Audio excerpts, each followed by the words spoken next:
9 கோளும் ஒன்றாய் காண அங்கு கற்பகம் என்னும் கடவுளின் மெய்யில் 9 கோளும் ஒன்றாய் காண அங்கு கற்பகம் என்னும் கடவுளின் மெய்யில் சூரியன் முதலாய் 9 கிரகமும் பலவித குணங்களை கொண்டிருக்கும் எங்கள் கற்பக தருவில் அவை வரும்போது ஒன்றாய் சேர்ந்து பலனளிக்கும்.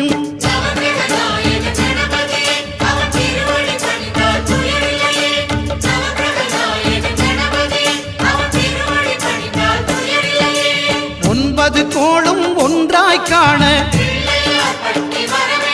அங்கு கற்பகம் என்னும் கடவுளின் மெய்யில்